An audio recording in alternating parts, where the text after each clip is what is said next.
ஓம் நம சிவாய. ஓம் வராகி அன்னையை போற்றி. நல்லதே நினைப்போம், நல்லதே நடக்கும்.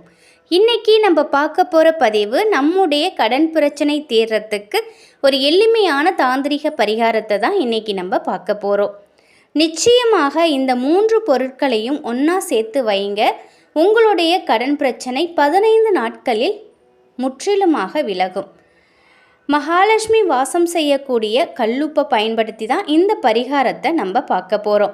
நம்முடைய கடன் அடையணும், வருமானம் அதிகரிக்கணும்னா நிச்சயமாக இந்த ஒரு பரிகாரத்தை செய்யுங்க.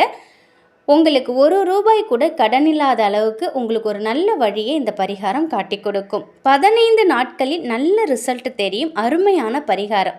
இதை நிறைய பேர் பயன்படுத்தியிருக்காங்க. நல்ல ரிசல்ட் தெரியக்கூடிய அருமையான பரிகாரம். இந்த பரிகாரம் செய்யறதுக்கு நமக்கு கண்ணாடி பவுல் தேவை. கண்ணாடி பவுல் இல்லாத பட்சத்தில் நீங்கள் ஒரு மண்ணால் செய்யப்பட்ட ஏதாவது ஒரு பாத்திரம் அல்லது அகல் விளக்கு கூட நீங்கள் எடுத்துக்கலாம். ஆனால் கண்ணாடி பொருளில் செய்யும் பொழுது இதோடைய பலன் அபரிவிதமாக இருக்கும்.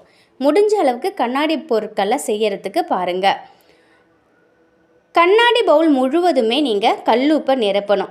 தாந்திரிக பரிகாரங்களுக்கெல்லாம் நீங்கள் கல்லுப்பு பயன்படுத்துறது சிறப்பான ஒன்று. அது மட்டும் இல்லாமல் மகாலட்சுமி வாசம் செய்யக்கூடிய பொருள்னு பார்த்தா கல்லுப்பு.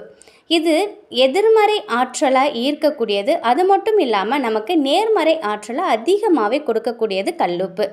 கல்லுப்பே ஒரு சக்தி வாய்ந்த ஒரு பொருள். ஆனால் அதோடு சேர்த்து மகா சக்தி வாய்ந்ததாக மாற்ற இன்னும் 2 பொருட்களை நம்ம இதோட சேர்க்க போகிறோம். அது என்னன்னு பார்த்தா பச்சை கற்பூரங்க. பச்சை கற்பூரங்கிறது மகாலட்சுமி வாசம் செய்யக்கூடிய ஒரு முக்கியமான பொருள். அது மட்டும் இல்லை, பணத்தை ஈர்க்கக்கூடிய ஒரு அற்புதமான ஒரு விஷயம்னு பார்த்தா அது பச்சை கற்பூரம். இன்னொரு பொருள் மிளகு. மிளகுல இயற்கையாகவே நேர்மறை ஆற்றல் அதிகமாக கொண்ட பொருள் தான் மிளகு. இந்த மிளகை 27 எடுத்துக்கோங்க. மிளகை ஒற்றைப்படையில் எடுத்துக்கும் பொழுது நமக்கு சக்தி அதிகரிக்கும் இந்த பரிகாரத்துக்கு. அதனால் நீங்கள் ஒற்றைப்படையில் எடுத்துக்கோங்க. நான் இப்போ எடுத்துக்கிறது 27 மிளகு நான் எடுத்திருக்கேன். இந்த பரிகாரத்தை பௌர்ணமி அமாவாசை தினத்தில் செய்யலாம்.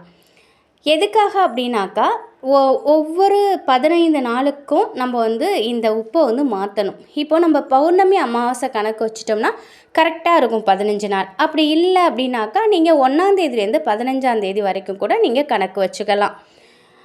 எத்தனை மணிக்கு வேணாலும் நீங்கள் இதை செய்யலாம். அது உங்களோட விருப்பம். இது இப்போ தான் செய்யணும் அப்படிங்கிறதுலாம் இல்லை. ஆனால் 15 நாட்களுக்கு ஒரு தடவை மாற்றுறதுனால அதை மட்டும் நீங்கள் கணக்கு கரெக்டாக வச்சுக்கோங்க. இந்த கல்லுப்புல மிளகும் பச்சை கற்பூரத்தையும் வச்சுட்டு நீங்கள் உங்கள் வீட்டில் எல்லா மூலையிலையும் இதை காட்டணும். எல்லா மூலையிலையும் நீங்கள் காட்டும் பொழுது உங்களுடைய கடன் பிரச்சனை அனைத்தும் தீரணும், பணவரவு அதிகரிக்கணும்னு உங்களுடைய பிரார்த்தனைகளை நீங்கள் வேண்டிக்கோங்க. இதை ஒரு மறைவான இடத்துல வச்சுடுங்க. வீட்டில் சின்ன பிள்ளைங்க இருந்தாங்கன்னா அவங்க கைப்படாமல் நீங்கள் பார்த்து வச்சுக்கிறது நல்லது. வீட்டில் எல்லா மூலையிலையும் காட்டும் பொழுது நமக்கு நெகட்டிவ் எனர்ஜி முழுவதையுமே இந்த கல்லுப்பும் மிளகும் இழுத்து வச்சுருக்கோம். 15 நாள் கழித்து நீங்கள் இதை கால்படாத இடத்துல கொட்டிடுங்க. திருப்பியும் நீங்கள் 15 நாள் கழித்து இதே போல் நீங்கள் ஸ்டார்ட் பண்ணுங்கள். இதை நீங்கள் தொடர்ந்து செய்யும் பொழுது 2-3 மாதங்களில் உங்களுடைய கடன் அனைத்தும் தீர்றதை உங்கள் கண் கூட நீங்கள் பார்க்கலாம். இதை இந்த பரிகாரத்தை முழு நம்பிக்கையோடு செய்யுங்க. எதை செய்தாலுமே முழு நம்பிக்கையோடு உங்களுடைய குல தெய்வத்தை வேண்டி செய்யும் பொழுது நிச்சயமாக அதில் உங்களுக்கு முழு பலன் கிடைக்கும். இந்த பரிகாரத்தை செஞ்சுட்டு நம்ம சும்மா உட்கார்ந்துருக்க கூடாது. நம்ம உழைக்கணும். உழைச்சா மட்டும்தான் நமக்கு வருமானம் கிடைக்கும். அந்த வருமானம் நமக்கு நல்ல முறையில் பயன்படணும், வீண் விரயமாகாமல் இருக்கணும். நம்முடைய கடன் பிரச்சனைகளை தீர்க்கறதுக்கு அந்த வருமானம் உதவியாக இருக்கணும். அதுக்காக இந்த பரிகாரத்தை நம்ம செய்கிறோம். நம்ம உழைப்பு மூலதனமாக போடுறோம். அந்த உழைப்போடு இந்த ஒரு பரிகாரத்தையும் செய்யும் பொழுது கண்டிப்பாக நமக்கு கூடுதல் பலன் கிடைக்கும். முழுவதுமாக பலன் கிடைக்கும். உங்களுக்கு வரக்கூடிய தடைகளை இந்த பரிகாரங்கள் சரி செய்யும். அதுக்காக நம்ம இதை செய்கிறோம். உங்களுக்கு எந்த நாளில் வேணாலும் நீங்கள் செய்துக்கலாம்.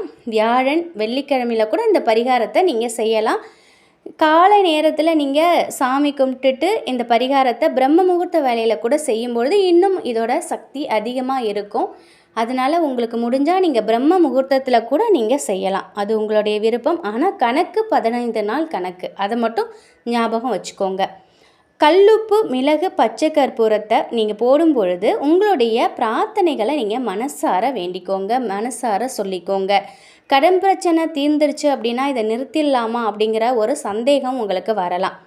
நீங்கள் நிறுத்துறதா இருந்தால் நிறுத்திடலாம், அப்படி இல்லை தொடர்ந்து செய்கிறா இருந்தாலும் செய்யலாம். இது நம்ம குடும்பத்தில் நம்ம வீட்டில் எதிர்மறை ஆற்றலையெல்லாம் இழுத்துக்கும். அதுக்கு நமக்கு நெகட்டிவ் எனர்ஜி எல்லாத்தையும் எடுத்துக்கிட்டு பாசிட்டிவ் எனர்ஜி கொடுக்கும் பொழுது நமக்கு ஆட்டோமேட்டிக்காக நம்ம வாழ்க்கையில் இருக்கக்கூடிய அனைத்து தடைகளுமே போயிடும். அதனால் இதை தொடர்ந்து செய்கிறதுனால எந்த தவறுமே கிடையாது, அது உங்களுடைய விருப்பம்.